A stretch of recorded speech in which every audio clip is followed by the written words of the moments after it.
بسم اللہ الرحمن الرحیم کہانی.com میں خوش آمدید۔ شروع کرتے ہیں آج کی دلچسپ اور سبق آموز کہانی۔ وہ کب سے امرود کے پیڑ کے نیچے سر جھکائے چپ چاپ چوکی پر بیٹھی تھی۔ آنکھوں میں بار بار پانی آتا، کھارا نمکین پانی، جسے وہ کمال ضبط سے اندر اتار لیتی۔ منڈیر پر بیٹھی چڑیاں شور مچا کر اسے احساس دلا رہی تھیں کہ اب خوروں میں رکھا پانی اور باجرہ ختم ہو چکا ہے۔ وہ بھوکی ہیں، ان کی خوراک کا انتظام کیا جائے، مگر وہ بے نیاز بیٹھی تھی۔ اسے نہ چڑیوں میں کوئی دلچسپی تھی نہ کسی اور چیز میں۔ اس کا 3 سالہ بیٹا سعدی بھی اس کے پاس بیٹھا اسے متوجہ کرنے کی کوشش کرتا رہا، مگر جب وہ متوجہ نہیں ہوئی تو اٹھ کر چلا گیا۔ دماغ میں صبح کا منظر بار بار لہراتا، جسے وہ جھٹکنے کی پوری کوشش کرتی، مگر اپنی کوشش میں کامیاب نہیں ہو پا رہی تھی۔ ہوا کچھ یوں تھا کہ اس نے دودھ ابالنے رکھا تھا، دودھ خراب ہو گیا۔ مرتا کیا نہ کرتا کہ مصداق جا کر ساس کو خبر دی۔ ازمیر بھی ماں کے ساتھ بیٹھے ہوئے تھے۔ ساس نے پہلے تو ماتھے پر ہاتھ مارا، پھر شروع ہو گئیں۔ اس لیے کہتی ہوں برتن ٹھیک سے دھویا کرو، مگر تم لوگ بات سنتے کہاں ہو؟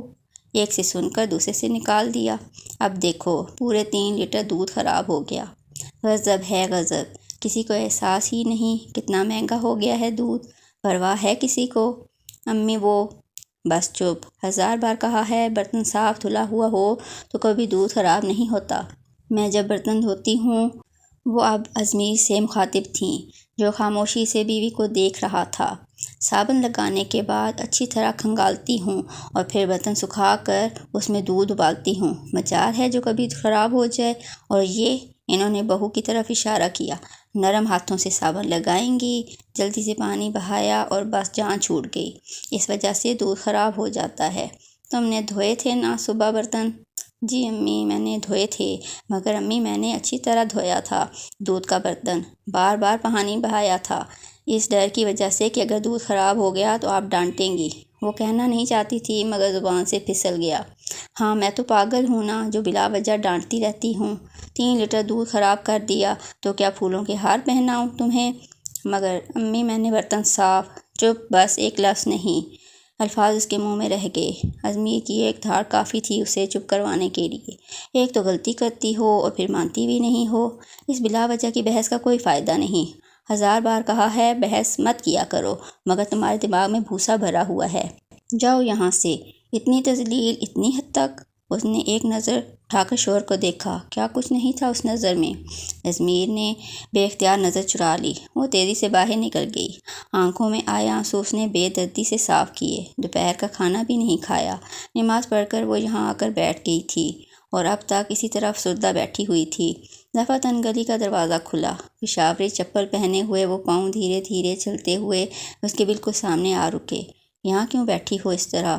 اس نے سر نہیں اٹھایا، نہ ہی جواب دیا۔ آنکھوں میں پھر ڈھیر سارا پانی اکٹھا ہو گیا۔ وہ چند لمحے کھڑا اس کے جھکے سر کو دیکھتا رہا، پھر دھیرے سے مڑا اور آہستہ آہستہ چلتا ہوا چلا گیا۔ حق ہا، کہاں گئیں وہ کہانیاں، ان کے وہ ہیرو جو ہیروئن کے پاس بیٹھ کر اس کے سامنے آنسو اپنی ہتھیلیوں میں جذب کر لیتے تھے۔ اس نے سر اٹھا کر دیکھا، وہ کمرے کے پردے کے پیچھے گم ہو چکا تھا۔ ٹھیک ہے وہ صرف اس کا شوہر نہیں تھا جو یہاں بیٹھ کر اس کے آنسو پونچھتا، مگر وہ ایک بیٹا، ایک بھائی بھی تھا، اور وہ جانتی تھی کہ یہ منظر کھڑکیوں اور دروازوں کے پردوں کے پیچھے سے بآسانی دیکھا جا رہا ہوگا۔ اس کے دل نے 1 منٹ میں اسے ہر الزام سے بری کر دیا۔ وہ آہستہ سے اٹھ کھڑی ہوئی۔ دور کہیں عصر کی اذانیں شروع ہو چکی تھیں۔ گلی کا دروازہ کھلا اور ازمیر کی پھپھو اندر داخل ہوئیں۔ سونیا لپک کر آگے آئی، سلام کیا۔ جواب میں انہوں نے ڈھیر ساری دعائیں دیں اور اندر چلی گئیں۔ سونیا بھی وضو کرنے لگی۔ نماز پڑھ کر وہ کمرے میں آئی تو سب باتوں میں مصروف تھے۔ ازمیر نے اسے دیکھتے ہی کہا، دودھ لے آیا ہوں، چائے بنا لو۔ وہ کچن میں آ کر چائے بنانے لگی۔ 1 مہینہ پہلے وہ لوگ گاؤں آئے تھے۔ اس کی چھوٹی نند کی شادی تھی۔ سونیا پہلی بار گاؤں آئی تھی، مگر یہاں آ کر وہ سب سے گھل مل گئی تھی۔ چھوٹی حوریہ جس کی شادی تھی، خالہ کے گھر گئی ہوئی تھی۔ بڑی نند شادی کی تیاریوں میں مصروف تھی۔ وہ دونوں کسی کام کو ہاتھ نہیں لگاتی تھیں۔ گھر کی ساری ذمہ داری سونیا پر تھی اور وہ دل و جان سے ذمہ داری نبھا رہی تھی۔ یہاں گیس نہیں تھی، کھانا لکڑیوں والے چولہے پر پکایا جاتا تھا۔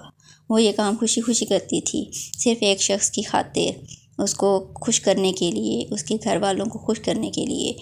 ایک عورت اپنا تن من وار دیتی ہے مگر بدلے میں اسے کیا ملتا ہے؟ چائے بن چکی تھی، اس نے چائے تھرمس میں نکالی، پیالیاں ٹرے میں رکھیں، بسکٹ کے پیکٹ کھول کر پلیٹ میں سجائے اور ٹرے اٹھا کر کمرے میں آ گئی۔ ٹرے میز پر رکھ کر وہ کپوں میں چائے ڈالنے لگی۔ ازمیر اسے دیکھ رہا تھا مگر وہ اسے بالکل نہیں دیکھ رہی تھی۔ یہ سخت ناراضگی کا اظہار تھا اور ازمیر جانتا تھا اس روٹھی ہوئی حسینہ کو منانا کتنا مشکل کام تھا۔ وہ ہولے سے کھنکارا، اب بھی جب میں دودھ لینے گیا تو گامو دودھ والا بھی مل گیا۔ مجھے وہاں پر کہنے لگا سب لوگ آ گئے میرے پاس شکایت لگانے، نہیں آیا تو بس ایک ازمیر بابو۔ وہ ماں کو بتا رہا تھا۔ میں نے کہا کس چیز کی شکایت؟ کہنے لگا دودھ خراب ہونے کی۔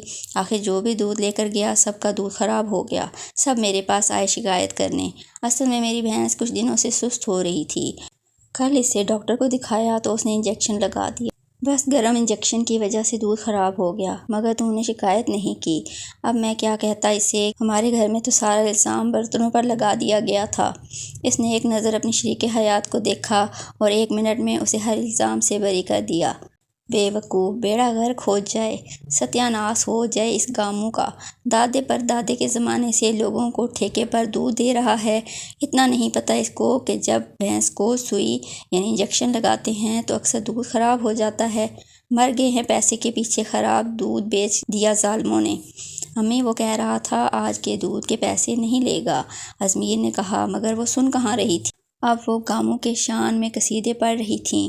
پھپھو ان ساری باتوں سے بے نیاز چائے میں بسکٹ ڈبو ڈبو کر کھا رہی تھیں۔ وہ بستر پر بیٹھا کب سے اسے دیکھ رہا تھا، جو بلا وجہ چیزیں اٹھا اٹھا کر پٹک رہی تھی۔ سعدی سو رہا تھا اور وہ دل میں ناراض بیوی کو منانے کی ساری ترکیبیں سوچ رہا تھا۔ ایسے ہی وہ جب اس کے سامنے سے گزری، ازمیر نے ہاتھ سے پکڑ کر اسے اپنی طرف کھینچ لیا۔ سوری، وہ اس کے کان کے قریب منہ کر کے بولا۔ چھوڑے مجھے، وہ اپنے ہاتھ چھڑاتے ہوئے بولی۔ سوری بول تو رہا ہوں، تم کہو تو کان بھی پکڑ سکتا ہوں۔